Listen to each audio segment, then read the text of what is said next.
All right, welcome to the Spaces. I'd like to welcome Ro Khanna and Mike Gallagher. Um, so this is a discussion of AI safety, among other things. Appropriate, I suppose, especially today, having announced XAI. But I think we're going to touch on a lot of topics here that I think people will find very interesting. So just to welcome Ro Khanna and Mike Gallagher. Well, thank you, Elon. Thank you for doing this and your conversation with Mike and me a month or so ago. And then we all thought it'd be important to have a thoughtful, engaged conversation in a way that people could participate without the theatrics of congressional hearings where people just are looking to score points. So I'm hopeful that'll happen today, and I know Mike's committed to it. I'll just share a minute of my perspective. I appreciated what you did to seed OpenAI. I think there are a lot of benefits to AI, from personalized medicine to personalized education to looking at supply chains and how to make those more efficient and increase in productivity in our country, and just making products cheaper and more abundant. There are numerous concerns. One of my biggest concerns is the data you put into AI. If you put junk data, you're going to get junk outcomes. And right now, there is not much regulation or thought about what is the actual data set that we're putting in AI and what is the human judgment. And that is something that we're going to have to figure out.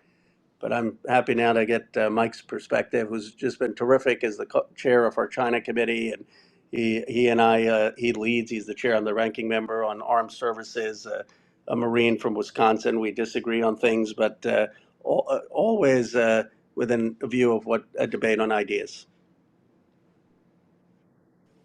Well, thanks, Ro. I appreciate it. Although I'm embarrassed because my staff informs me that I have, or Elon, you have 147 million followers. Ro, you have 312,000, and I have 8,000. So mine are very dedicated, though. So you are welcome that I brought my dedicated 8,000 to this conversation. Well, I think you're going to have a few more after this. You'll have a few more after this Spaces, I think. Quality, not quantity. That's what I'm after. But thank you, Elon. I think from my perspective, just to briefly add to what Ro said, we now, though we've, I think on the Armed Services Committee, primarily thought about the applications of AI on the battlefield. Now, because of this sort of quantum leap in the technology over the last few months, this big debate is broken out between sort of the AI optimists and the AI pessimists. I would argue that you're sort of the most prominent member of the latter camp. I remember reading an interview with a famous technologist who said, with artificial intelligence, we're summoning the demon. And all those stories where there's a guy with the pentagram and the holy water, it's like, hey, he's sure he can control the demon. It didn't work out. And that was, of course, you. So I guess what I'm most interested in is getting your sense of your concerns as someone who's skeptical of pause is practical. But with this new announcement, and congratulations on that, what are you doing differently than, say, DeepMind, Anthropic, and OpenAI, and balancing the risk versus the promise of the technology? Sure. So, yes, I think I've been banging the drum on AI safety for a very long time,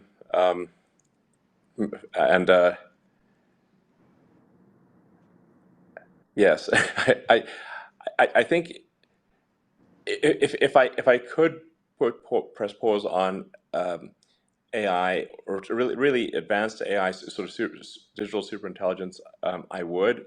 It doesn't seem like that is realistic. So then XAI is essentially going to build an AI. You kind of grow an AI in a good way, sort of hopefully. The premise of AI is to sort of have the AI be sort of maximally curious, maximally truth-seeking, Um, and this may we may get a little esoteric here, but I think that uh, from an AI safety standpoint, I think a maximally curious AI. One is that it is trying to sort of understand the universe is, I think, going to be pro humanity um, from the standpoint that uh, humanity is just much more interesting than not humanity. So, if you said, I'm obviously a big fan of Mars, and that we should become a spacefaring civilization and a sort of a multi-planet species.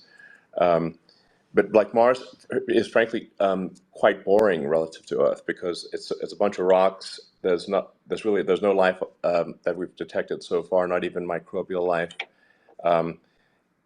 Earth with its sort of with the vast complexity of life that exists on Earth is vastly more interesting than Mars. You just learn a lot more with humanity being there and actually I think fostering humanity. If sort of trying to understand the true nature of the universe. That's actually the best thing that I can come up with from an AI safety standpoint. So that's yeah, and I think this is actually better than trying to explicitly program morality into AI. Because if you program a certain morality, you have to say, well, what morality are you programming? And who's making those decisions? Um, and even if you are actually extremely good with how you program morality into AI, there's still a morality inversion problem, what is sometimes called the Waluigi problem. That if you program Luigi, you inherently get Waluigi by inverting Luigi. To use sort of Super Mario metaphors. So, I mean, this is obviously getting quite esoteric, but hopefully this makes some sense. So, I would be a little concerned about, maybe the way that say OpenAI is programming the AI to say that this is good and that's not good. Um, and if it is, anyway, so that's. XAI is really just kind of starting out here, so it's not it'll be a while before it's relevant on a scale of the sort of OpenAI, Microsoft AI, or the Google DeepMind AI. Those are really the two big gorillas in the AI right now by far. So, and man, I could really talk about this subject for a long time. It's something that I've really thought about for a really long time, and actually was somewhat reluctant to do anything in the space because I'm concerned about the immense power of digital superintelligence. And it's just something that's sort of, I think, maybe hard for us to even comprehend. Yeah. So there's also, even if the AI is extremely benign, the question of relevance perhaps comes up. Like, if it can do anything better than any human, well, what's the point of existing? That is also an issue. Just, do we even have relevance in such a scenario? So anyway, that's the bad side of it. The good side obviously is that in an AI future where you really will have an sort of in a benign scenario, an age of plenty of where really there will be no shortage of goods and services. And any scarcity will be simply scarcity that we self-define as scarcity. So, like, it could be a unique piece of art or a house in a specific location. It's artificially defined scarcity, but goods and services will not be scarce in a sort of AGI future. in a positive AGI future. And so, but I think I think it's actually important for us to worry about a Terminator future in order to avoid a Terminator future. Yeah. So, and I am an advocate of having some sort of regulatory oversight. And I've actually made this point throughout the world, meeting with world leaders, including in China, and where actually there seems to be like actually strong agreement that there should be AI oversight, AI regulation. So it's sort of like yeah, just as we have regulation for nuclear technology, you can't just go make a nuke in your garage, and everyone thinks that's cool. Like we don't think that's cool. So there's a lot of regulation around things that we think are dangerous, and even if things are not dangerous at a civilizational level, there's still we have the Food and Drug Administration, we've got the Federal Aviation Authority. We've got the Department of Transport. There's sort of there's all these regulatory authorities that we put in place in order to ensure public safety at an individual level. But AGI is just one of those things that is potentially dangerous at a civilizational level, not just at an individual level. And so that's why I think we want to have AI regulation. We want to be careful in how the AI regulation is implemented and not be precipitous and heavy-handed, but I think it is something that there's got to be some kind of referee on the field here, because one of the dangers is that companies race ahead to, I think it's actually more dangerous for companies that are behind that might take shortcuts that could be dangerous. Um, you know, we, the FAA came into being after lots of people died in aircraft crashes, and they were like, well, look, if you're going to make aircraft, you really cannot cut corners because people are going to die. So that's kind of how I see AI regulation. I know it's like a lot of people are sort of against it, but I think it's the kind of thing that we should do. We should do it carefully. We should do it thoughtfully. But I think it's something we should do. Yeah. I appreciate that, Elon. My takeaway headline is that you affirmed the earth and affirmed humanity, and that is in a time of pessimism. I'm glad that you still believe in the earth and humanity as possibilities, and mention the positives, the abundance of goods and services, the lower cost. And I couldn't agree with you more about the need for regulation and thoughtful regulation. One of the points I talked to Mike earlier, and I was making about the FDA, is some of the smartest people are actually at the FDA. And I know some of the business folks complain about the FDA at times, but then they acknowledge that the people at the FDA really know what they're talking about. And I think that has led not just to the safety of drugs, it's also led to high standards that has had the United States make the best drugs, the most efficacious drugs, because the FDA challenges them to a standard.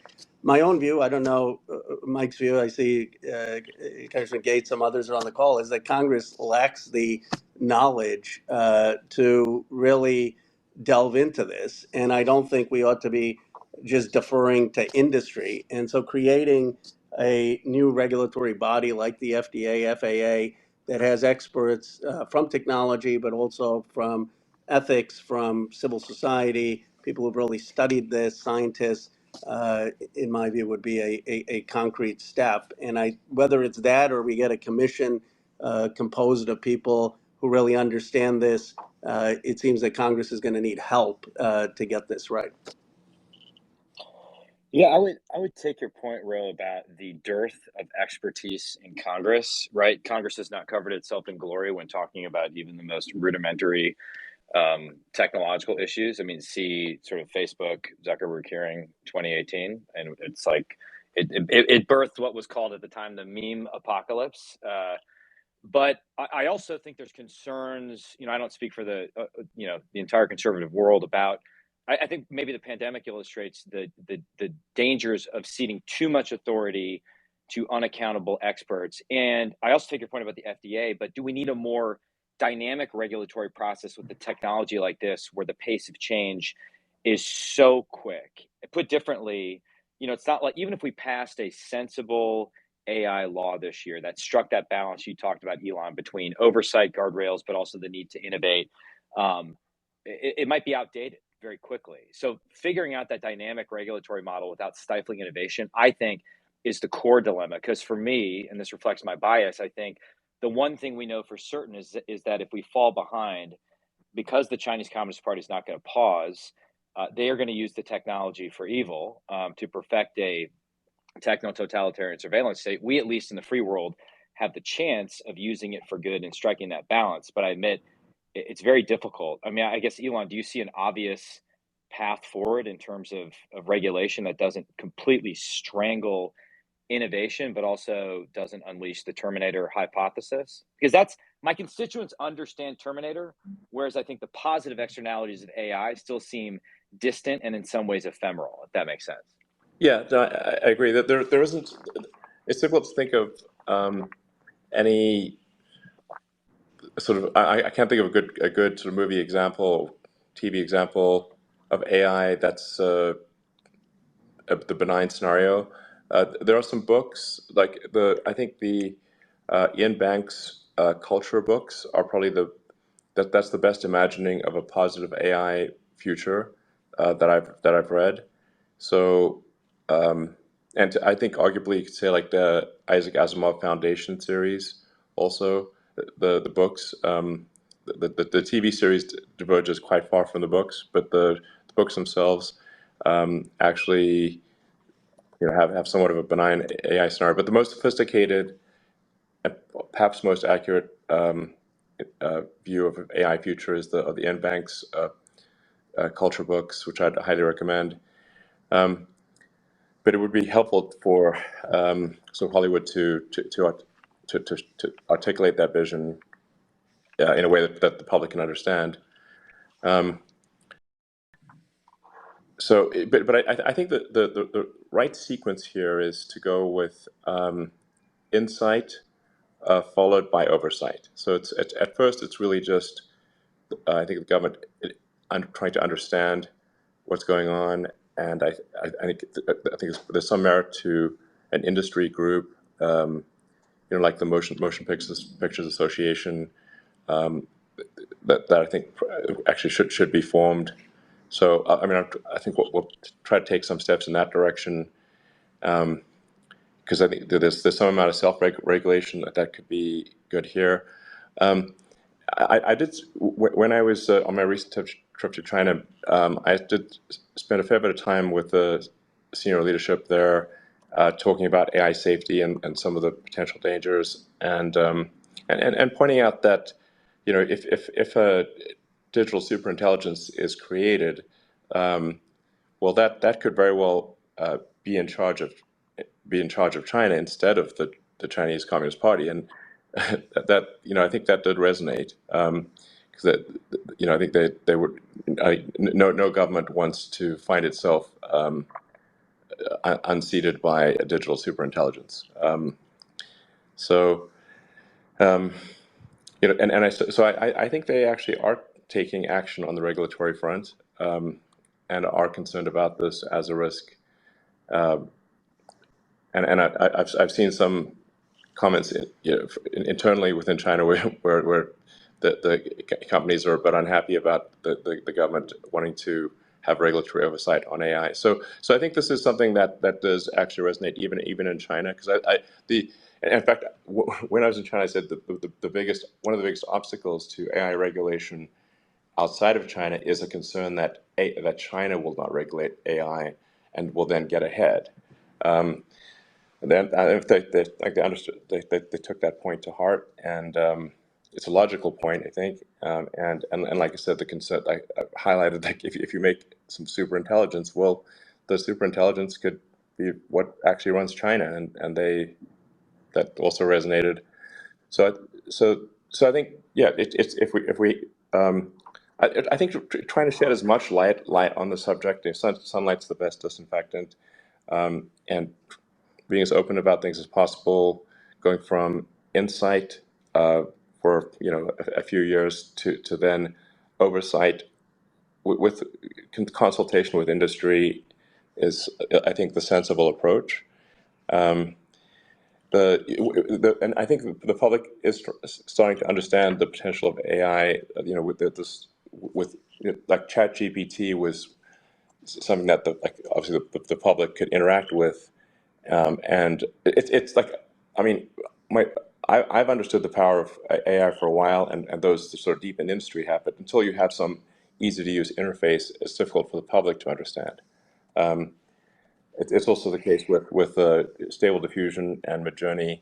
You can see the incredible art that AI can create. It's really amazing. So, I mean, I'm actually, somewhat of an optimist in general. So, but like I said, I think the best way to ensure a good future is to worry about a bad one, and that's so. I think that's the sort of the sensible thing to do, and to have discussions like this, and continue to have discussions like this. Yeah. So. Maybe a couple of follow-ups, Elon, and then I'm sure Mike will have that. My understanding is that there's the machine learning part right now where people basically are making predictions of how to complete a sentence or looking at patterns, doing analysis. And then there's the fear of the general intelligence emerging where the concerns that you're voicing about can these robots be smarter than governments.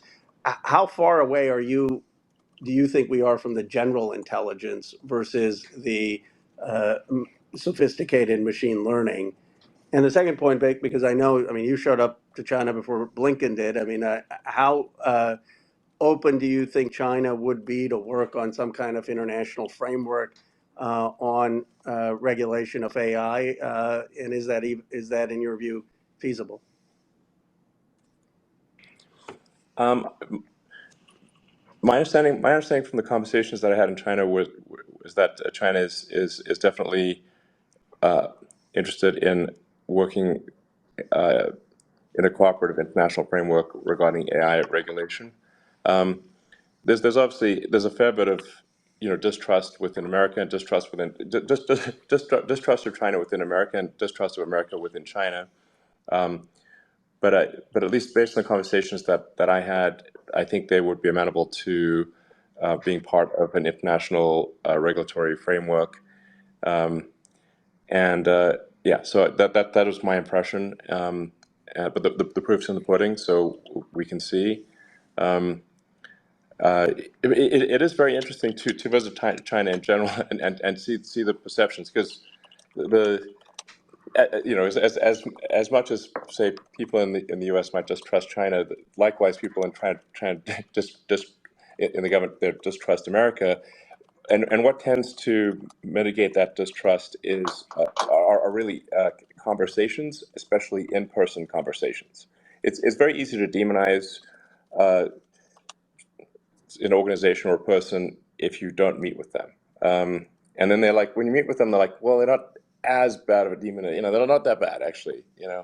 So you sort of get to sort of understand where they're coming from, and at the end of the day, we're all part of, I think, team humanity. Hopefully, I think we should all aspire to be part of team humanity. We got one planet only so far, and we don't want to lose it. So, and there's that famous quote. I think it might be Einstein, but it could be one of those internet things where you think it's Einstein, but it's not. But where I think it's something to the effect of it doesn't know how World War III will exactly be fought, except that World War IV would be fought with sticks and stones. There's not going to be anything left. So we really want to aspire to avoid global thermonuclear warfare. Really, we really want to avoid that big time. So and hopefully focus on positive things, and like I said, becoming a spacefaring civilization, becoming a multi-planet species, ultimately going out there and visiting other star systems, where we may discover, many long-dead one-planet civilizations that never got beyond their original planet. On the XAI front, I mean, if I speak to like my personal motivations here, is that I've always just wondered, like, what is really going on in reality? What trying to understand the nature of the universe, and are there aliens? Where are they? Like the Fermi paradox, I find to be intriguing and troubling. If the standard model of physics is correct, the universe has been around for many billions of years. So why haven't we seen aliens? And I know that many members of the public are convinced that there are sort of the government is hiding evidence of aliens. And I have not seen any evidence of aliens. I get asked this a lot, but I think that's actually maybe a concern. I might feel actually a bit better if I saw evidence of aliens, because I have not seen one shred of evidence of aliens, and which is a problem. Like, which it means that that life and consciousness might be incredibly rare, and like maybe we're it, at least in this galaxy. And it just like the light of consciousness seems to me like it could be this tiny candle in a vast darkness, and we should just do our absolute best to make sure that that candle does not go out. I'd like to plant a flag in the aliens conversation and come back to it. I take your point about the risk of war, as Eisenhower said, the only way to win World War III is to prevent it. I guess, at the risk of being the buzzkill on the conversation, I just remain very skeptical that the CCP could be a constructive actor in any international framework. Or I guess it would pose the question, in what other international framework have they been a constructive actor, right? For a decade, our experts made the case for sharing cutting edge gain of function research with China, and that turned out to be a total pandemic level disaster. The proponents of such engagement also traditionally make the case that, our interests are aligned when it comes to stability on the Korean Peninsula, non-proliferation, climate change. But if you just examine across those domains, they suck on all three. They're bad actors. So I think even if the CCP leaders took your warning to heart, and I understand it, I think it's logical, it's thoughtful, I just remain skeptical they would slow down. And I'm fairly certain in the near term, Xi Jinping will use this as an instrument for total techno-totalitarian control. I actually think this is Mark Andreessen's best point in his AI optimism case, that the single greatest risk of AI is that China wins the global AI dominance race, and we do not. I guess put differently and perhaps provocatively, I'm just not sure they aspire to be on Team Humanity. I see them acting as if they're on Team sort of genocidal communism most of the time. Man. Well, I look. It's always it's challenging because like like Well, at least we're proving that Twitter doesn't censor the conversations. Yes. Oh, actually, well, speaking of which, Ro, I'd just like to say thank you and an appreciation for your support of freedom of speech in the whole Twitter files situation. When we're combing through the Twitter files, you were one of the few voices that actually spoke up against censorship and in favor of the First Amendment, which is incredibly important. So just thank you for that. Thank you. Well, I think it's a basic value. And in my view, I mean, it's conversations like these where you have a different perspective, I have a different perspective, Mike has a different perspective, thousands of people engage. That's the closest shot we have of getting to truth. And I guess that used to be the old-fashioned liberal position, John Stuart Mill, I free know. speech. Exactly. So,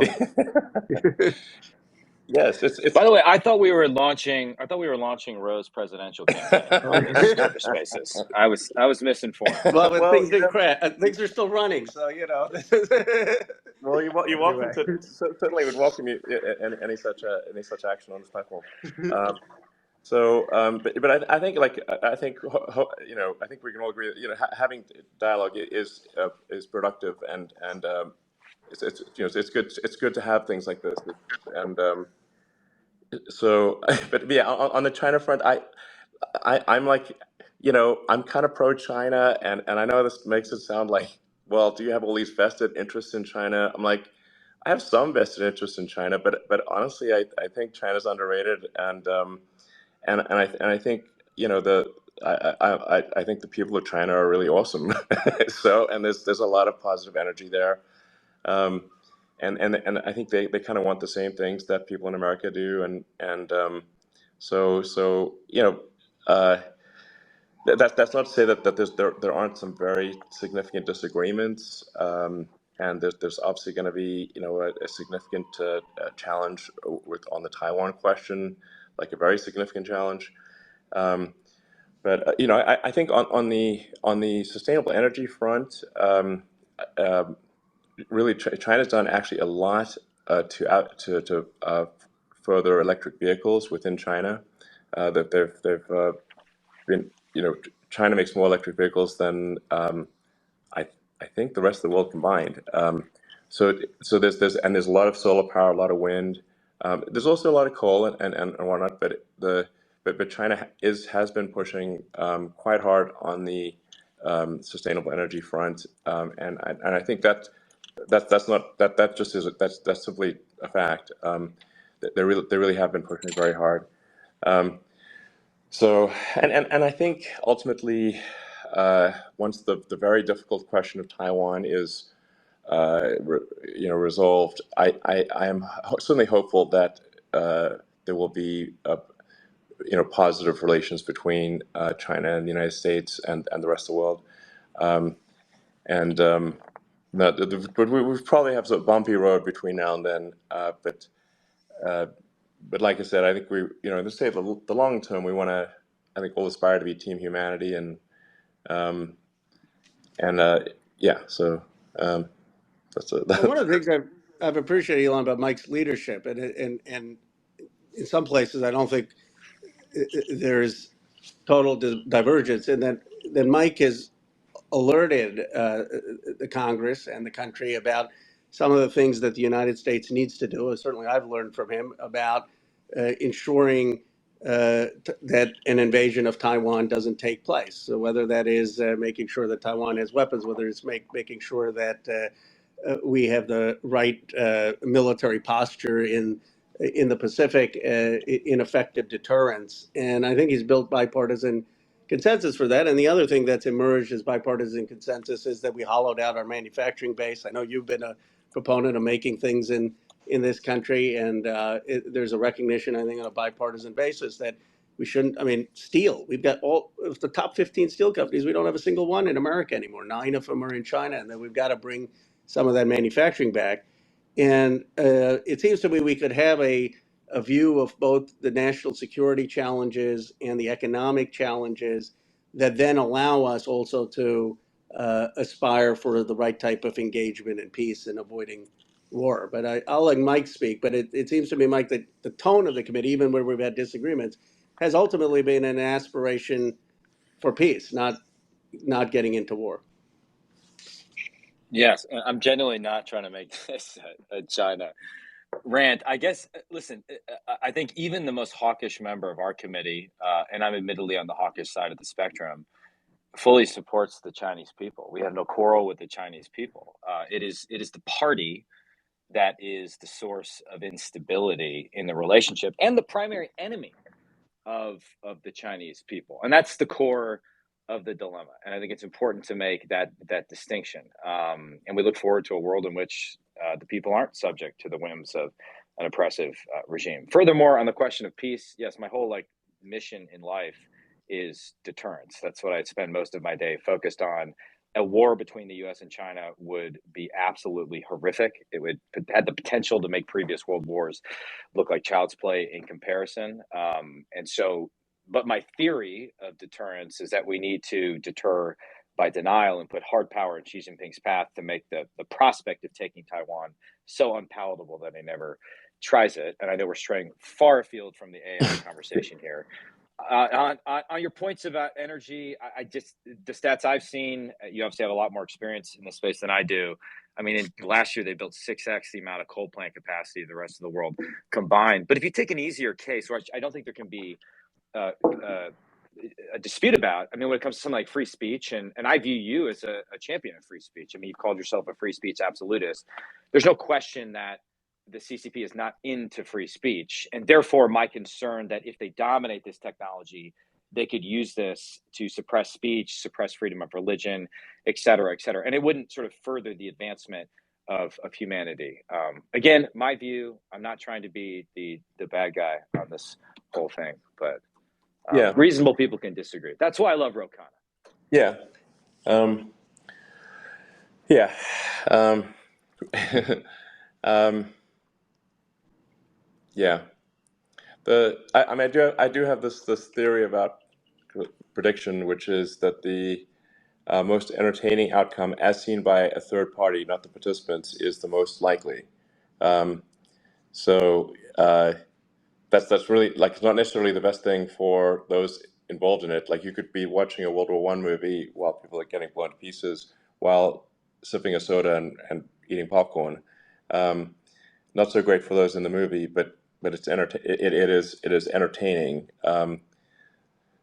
which does suggest there's things are gonna it's probably gonna get hot in the Pacific.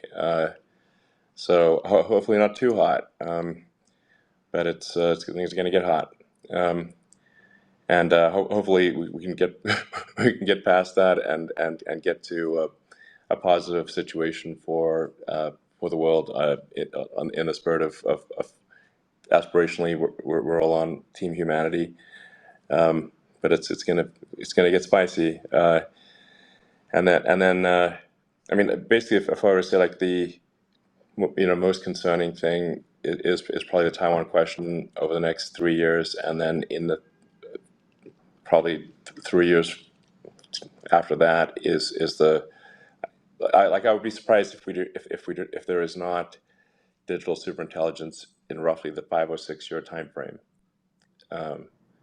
So that's if this was a Netflix series or something, I'd say that the season finale would be a showdown between the West and China, and the series finale will be AGI. Yeah. Well, that's fast. I didn't think 5 years. I mean, that's I didn't realize that you had a view that it's that quickly. Bringing it back a little bit to AI.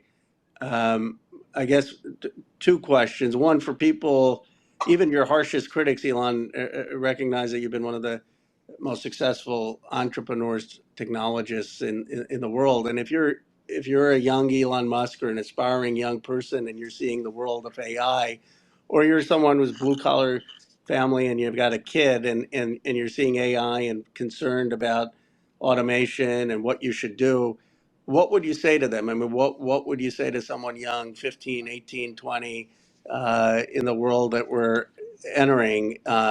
Either if they have a college degree or not having a college degree, that they should do to prepare themselves for the future economically.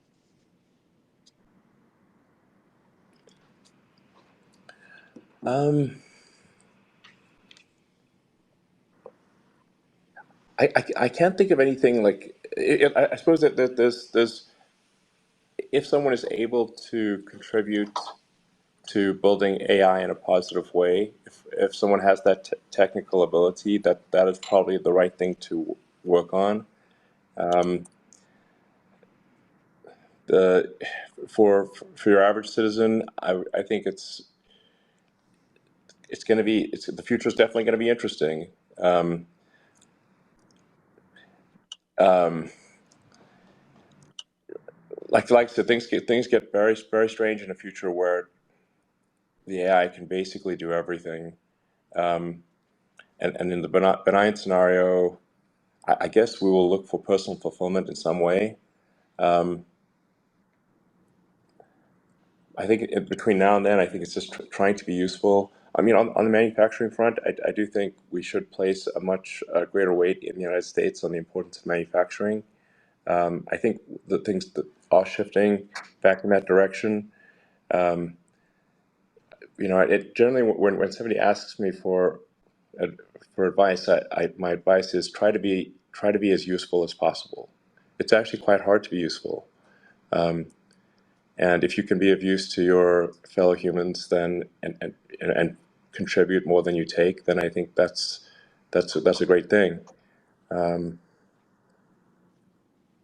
know, I have a lot of respect for those who work hard and do, make goods, provide services in excess of what they take. That is just a fundamentally good thing.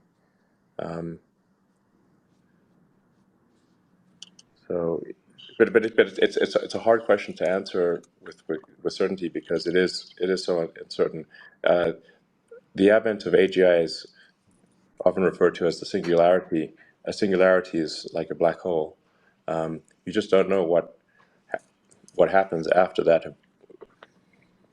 After you go into the black hole, like we are on the event horizon of the singularity of digital superintelligence. So definitely one of the most interesting parts of all of history. And I've actually thought, like, well, I wonder if, maybe it would have been better to have been born at a different time, and before artificial general intelligence. But then I thought, actually, you know what? Even if it is, well, this is just a personal conclusion I came to, is that I would prefer to be alive to see it, just because it's the most interesting thing in history. So even if it was a calamity, I guess I'd prefer to see it rather than not see it. And obviously, we want to do everything possible to make sure it is not a calamity. So I guess the positive side of it is it won't be boring. So it definitely won't be boring. And and I think if I were to assign probabilities, I think it is more likely to be a positive scenario than a bad scenario. It's just that the bad scenario is not 0%, and we want to do everything we can to minimize the probability of a bad outcome with AI. But I should clarify that I think I don't know, maybe it's like 70-80% likely to be a good future, and maybe a great future even. So yeah, I think of the future as like probabilities. It's not nothing's for sure. The future is a set of branching probability streams. Would there be, Elon, like a signpost that we're nearing such a singularity, right? I mean, I think one of the reasons there was so much excitement over ChatGPT is that, going back to Alan Turing's papers on AI, we've had this idea that once a system passes the Turing test or the imitation game, that it would be said to be intelligent. And my understandings were basically there. Do you believe that test is a good marker for achieving AI or AGI? Do you believe there's some other sort of thing we should be looking for? And I believe you had a debate over consciousness when it comes to AI recently, and would be eager to get your thoughts on that. Well, I think we're well past the Turing test at this point. ChatGPT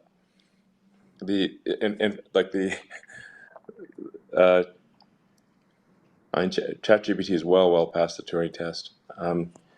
So and really we're well on our way to digital superintelligence.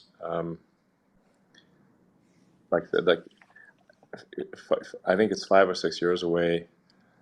Where I'd say the definition of digital superintelligence is that it's smarter than any human at anything. So that's and it's not necessarily smarter than the sum of all humans. That's a higher bar, to be smarter than the sum of all humans.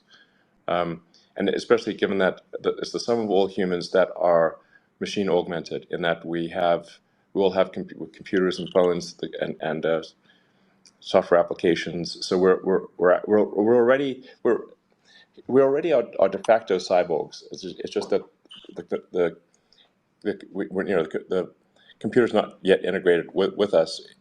But one's phone is already an extension of oneself. Like if you leave your phone behind, it feels like missing limb syndrome. Like you're patting your pockets and like, where'd my phone go?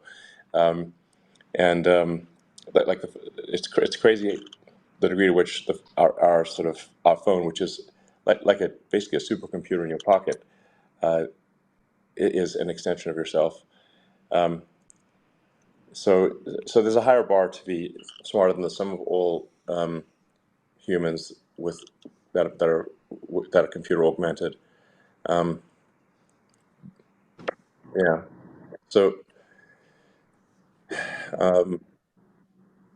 I mean, thinking about this whole thing stresses me out a lot. I've had many sleepless nights thinking about this. So and trying to see like figure out how do we navigate this to the best possible future for humanity. It's a super hard problem. It might end up being the hardest problem we've ever faced, and definitely demands our attention. And I think ultimately it's these the nation state battles will seem, I think, parochial ultimately compared to digital superintelligence. It's like if of the various risks that we face, there are ones that are like dangerous at an individual level, dangerous at a sort of state level, but then there's like things that are dangerous at a civilizational level. Global thermonuclear warfare is obviously dangerous at a civilizational level.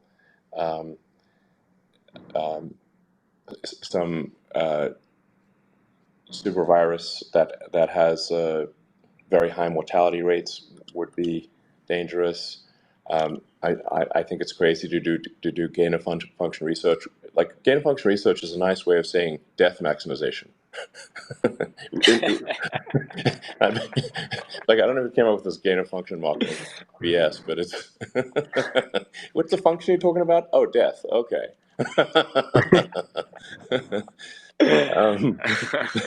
So I think they would be less likely to get funding. So we need to be very cautious about it. We really should not be doing that stuff. It's crazy.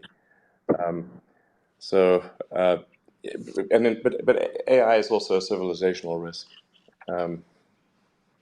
And but also it's, like the thing about AI is it's I think unlike gain of function or global thermonuclear warfare, like AI is I think is really has the potential to make the future amazing if it's done right. So yeah. And Elon, I know we're approaching the end of the hour, so maybe I could say something, Mike, and then you can close. I mean, I guess if we do have this supercomputing, I think the question is still what values underlie that. How are we going to make sure that the ethical framework or the way that the AI is ultimately making decisions are those grounded in values I think most Americans share. And here I do think that our values of respecting individual freedom, dignity, rights, respecting freedom of speech are important, and we want to make sure ultimately are embedded in the technology that develops. And that to me seems to be the biggest challenge for the Congress in terms of American leadership is how do we, one, make sure we're part of the debate, because I don't think we should just cede the debate to technologists in constructing AI without the public deliberation and input in what those values should be, and how we do so in an informed way. And Yeah. I agree with you, insight first, but at some point, I think we have to make sure that it's our framework of basic values that are give it our best shot. That is what's going to be the framework for AI. Yeah, we definitely want to maximize I think we, wa- we want to maximize the happiness, the collective happiness of humanity, and the freedom of action of humanity, and like you want to yeah, like you want to look forward to the future and say, yeah, that's the future I want to be part of. and I'm excited about that future. I think that's actually incredibly important in general. I'm actually like concerned that there's this somewhat of a, in many parts of the world, a pervasive pessimism about the future, and that's part of what's leading to a low birth rate in many parts of the world. Uh, and I really would advocate for optimism. And in fact, I think generally it's better to be optimistic and wrong than pessimistic and right for them. So uh, I would I would hope we leave this space's discussion on a positive note that we should be optimistic about the future and we should actually just fight to ensure that the future is a good future that. You're really going to give Gallagher the last word if you want to leave on optimism? Hey, I'll be nice. I'll be nice. I'll be nice. Well, first of all, optimistically, I choose to believe in the version of singularity in which I can download my consciousness into a robot body and explore Mars as well as many other planets. So I'm putting all my eggs in that basket. I think there's some, even as we sort of debate the higher order issues here, I think there's some obvious steps we can take in this Congress in the short term that I think would be bipartisan. I mean, what Ro and I do on armed services together is really just to push the Pentagon to do a better job of leveraging technology and buying commercial technology as opposed to, defense primes trying to invent everything themselves. And that doesn't really work, just given the pace of change. I think there's a lot more we can do there. I think we could put some sensible guardrails on American capital flowing to foreign companies that may be building systems designed to beat us or be used for nefarious purposes.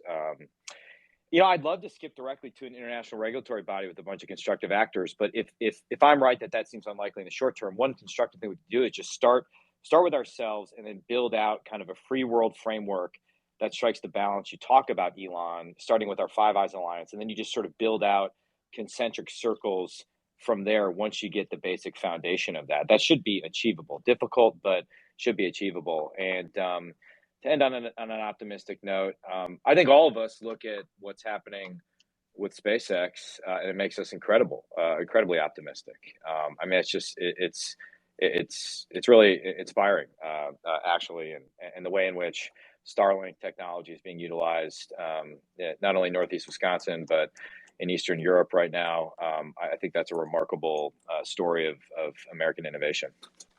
Well, thank you. I mean, I hope it is. It's certainly inspiring, and that's yeah. I mean, I really want the things that we see in the positive sci-fi movies, like the sort of Star Trek's has actually arguably like quite a positive sci-fi version of the future.